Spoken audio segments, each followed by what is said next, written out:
Hello, thank you for joining us. I'm Wade Millman. And I'm Camelia Stoyanova, and this is Mountain Made. Today, we'll be exploring the people behind the crafts of northern Arizona.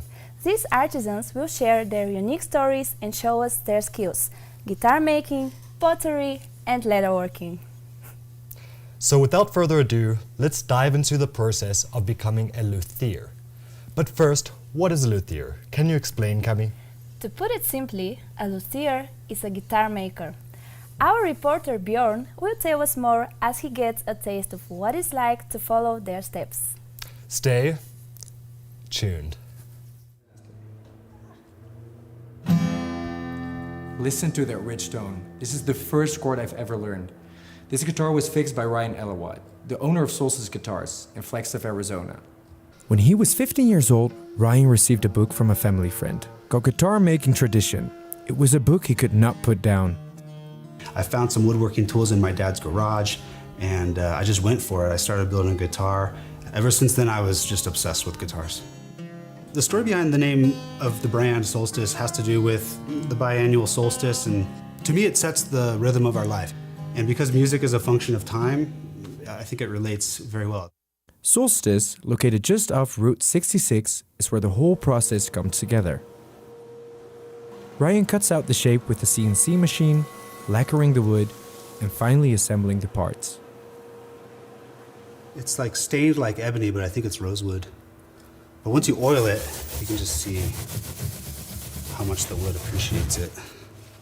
The wood appreciates oil and not being dry. Doesn't that fingerboard look a lot happier now? I think so.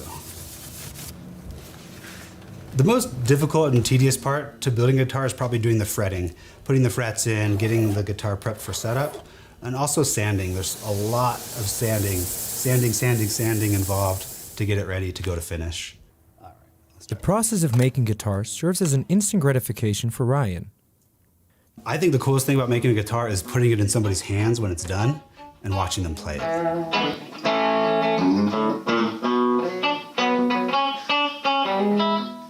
For me, Ryan is, he's like a stickler for detail. And so, you know, when he's working on my guitars, and he's worked on every guitar that I've owned, I think, in the last 10 years, he just goes above board to get everything perfect. There's a classic guitar, a Gibson ES335, it's called. It's just a brilliant guitar, and this one's got the best tone. But it tipped over and just broke the headstock off of my favorite old classic guitar. And he just laughed. He goes, "It'll be better than new, trust me," you know, and I couldn't even believe that would be true. Through dedication to his craft, Ryan makes guitars that not only satisfy his customers, but also himself. My ultimate goal is just to make as many guitars as possible and get them in the hands of as many musicians as I possibly can.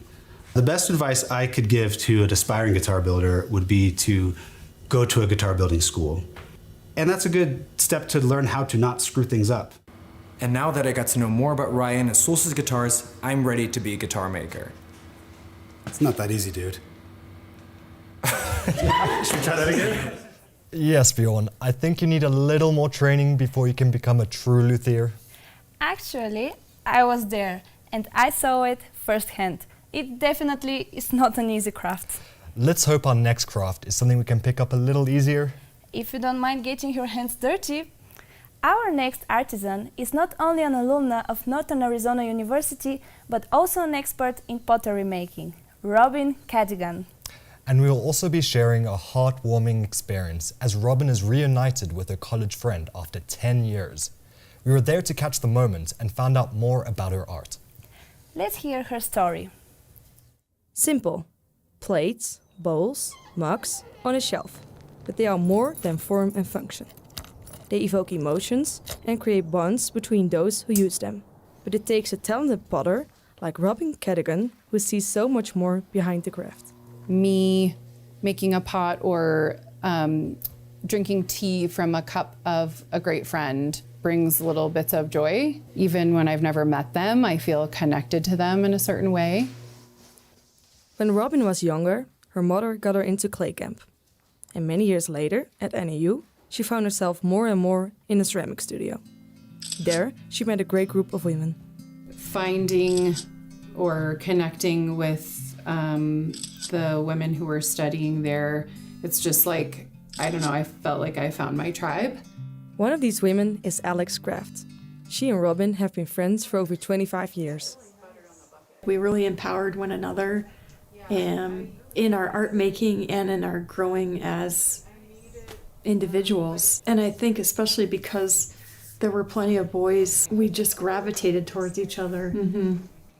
When Robin and Alex were at NAU, one of their professors was Paula Rice. She made a big impact on them. Paula was, and remains to be, a strong female role model. Art is not an easy thing. It's not supposed to be easy. It's got depth. And when you have students like Robin who have depth, you know that they're going to go someplace. Paula Rice was such a contrast. Her stories are so captivating and inspiring and goosebump inducing. And it was so exciting because when we went to her class, we were like, what's she going to tell us today? And what story are we going to hear today? Nowadays, Robin finds joy in sharing her passion with her son and spending creative time together. After a long day, they will come to her studio and have some quiet processing time. He's been in the studio with me since he was in here. And then as he grew, we had a pack and play in the studio, and he would hang out in the pack and play while I made pots. I remember that. Do you remember that? I was like right in there. Now Robin's son is older. They spend a lot of time making pottery in the studio together. Because firing the pottery can fail sometimes, Hadley helps out his mom by creating kiln gods. It's like a small sculpture that you set right about at the vents of a kiln. Then when you turn on the kiln, it watches the kiln for you. We use tableware every day, but most people don't think about the connection and sense of community that goes behind this craft. So next time you look at your plate, think about people like Robin. Aren't their stories just inspiring? I have always wanted to learn how to work with clay. Well, then today's your lucky day. I have a surprise for you. What if I told you that Robin is in the other room? And you'll now get the chance to try out pottery making for yourself. But you mean right now? Right now. I even got your apron for you. You just go to the next room and she'll be waiting for you. What Cami doesn't know is that she'll be going up against our crew member David, and they'll have a race to make the best vase. With that said, let the vase race begin. Hi everyone, I'm David. We're in the studio and I'm sitting right beside Robin. For the first thing that I want to say is that so much thank you for actually coming here and helping us out with this, and that it was an amazing experience to be at your shoot and listen to your extremely emotional story. It was one of the best experiences of my life, for sure. And yeah, again, just really much thank you that you're bringing all of your things. This is all Robin's equipment, and we can actually use it here, and she let us do that. Oh wait, hi Cami. Hi Robin. Hi. David, what are you doing here? Well, I'm about to challenge you for a 90-second race to whom will make the tallest vase. They kind of rhyme too. Okay, that sounds interesting, but I have any experience with that. So maybe Robin, can you give us some tips and... Yeah, so let's get our hands wet. All right. Okay. And then you're gonna put your foot on the pedal to spin the wheel, kind of a medium speed. Medium speed. And you're gonna put your hands, your left hand on the left side, and then your, we're gonna spin yours a little bit. Okay. Okay. And then you're gonna make a hole in the top of the ball of clay. Do I just like push it down in? Yeah. So you can use a couple of fingers and just make a hole right in the top. Like this. Okay, like this. Yep, and you can brace your elbows right in your legs, like this, so you make a strong form. Oh, it needs way more power than I thought it would. Yeah, just like that, and then push down. I'm so amazed how you can do this in one motion. It's a lot of hand strength. Yeah, I thought it's easier. But and then keep your hands wet. Looking good. All right, it nice. has a pretty decent hole in the middle. And then keep pushing. Okay, I feel like Just I'm go on the bottom. straight down, yeah. And maybe use a couple, just two. Two. Yep, Okay. and then you're gonna open it. All right, and we're gonna pull it up, right? Yep. Are we So can you pull it towards you a little bit? Yep. All right. And we're gonna start the contest. See how tall we can get. So your hand's gonna be on the right-hand side, your right hand, and then your left hand on the inside, and you're gonna pull up the wall. All right, Okay. can you give us a 5-second countdown and then we're ready to go? Okay, ready to start? Yes. Oh, yeah. 5, 4, 3, 2, go. Okay. All right, let's see how this is Is it gonna correct shake out. like this? Yeah. Okay. Wow. And so you're gonna pull up the clay that's on the bottom, I'm and you're just gonna essentially- make it taller. I'm essentially pulling with both of my hands, right? Or you can make bowls. Yeah, because if I'm not, like, I have to like push it against it too and pull it at the same time, right? Yeah. Oh. Okay. Whoa, whoa, whoa, I'm getting a little fast here. So you can go and you can pull it a little bit more. You could shape it. Yeah, like here, Yeah. like so. Is it?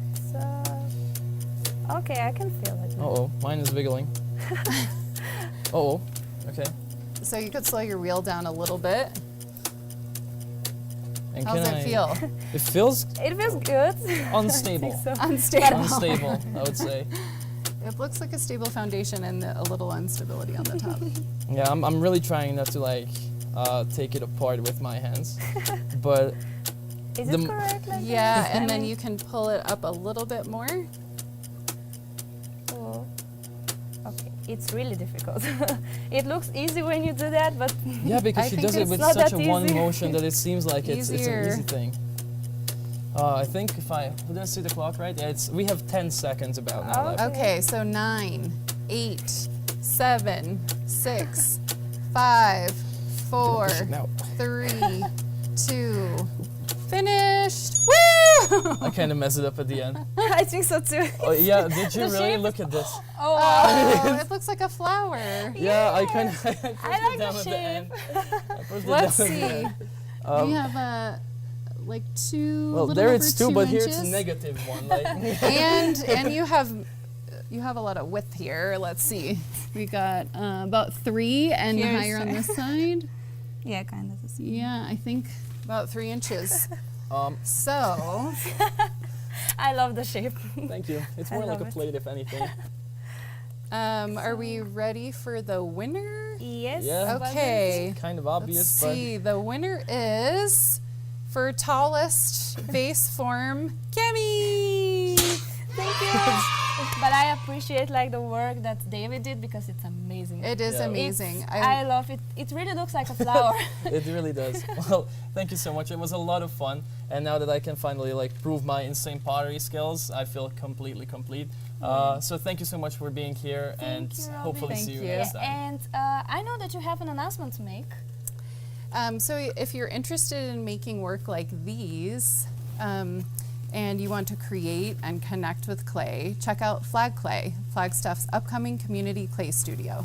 We offer ceramics classes for all ages, and everyone is welcome. For more information, you can head to flagclay.com. Amazing. Thanks so much, Robin, for joining us and judging our competition. And we all wish you the best with Flag Clay. Thank you. Thank you so much. Was a lot of handiwork. Speaking of working with your hands, our next craftsman knows his way around a whole different field, leatherworking. Our reporter Rachel got to visit the Appaloosa Trading Company.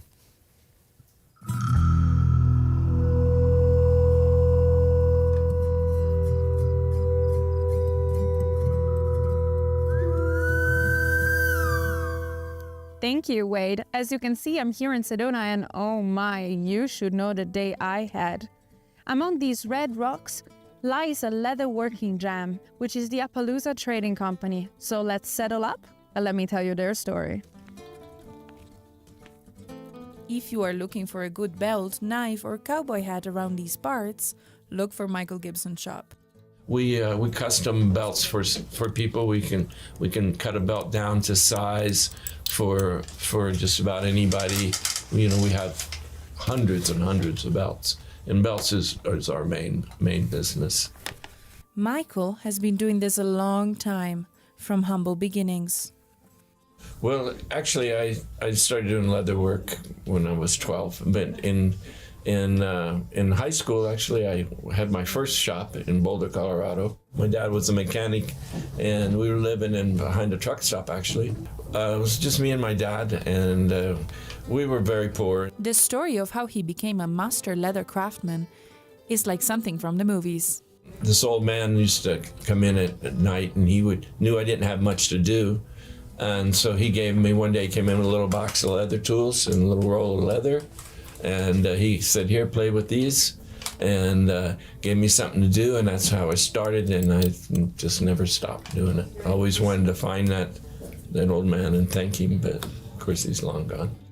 Everything this man once did for Michael, he tries to do for his apprentice. Same my friend Denny, he's a Navajo from the Navajo Nation. He is apprenticing to do leather work, and he's doing quite a great job. Leather work is not only fine detail. It takes a village to run a leather business, and Michael farms out some of the work to partners in Mexico. Outside Guadalajara, in a place called Tlaquepaque, and I found a wonderful group of craftsmen. There are some of the best craftsmen in the world are in Mexico. Michael's favorite thing about his job is the freedom that it brings. Being a leather worker and being able to support myself with it my whole life is pretty nice. His passion for leatherworking remains strong well past his 70th birthday, and he has no plans to retire. Oh gosh, I don't know. Forever, I guess. Like Michael's commitment to his craft, his belts remain strong for many years. Did you know that one of his belts in the story was many years old? And it still looks the same as the day it was made. Quality craft doesn't age. These are just some of the mountain-made crafts of high deserts. We've shown you how a guitar is made, the patience of working with clay, and the intricate art of leather. It's been a blast.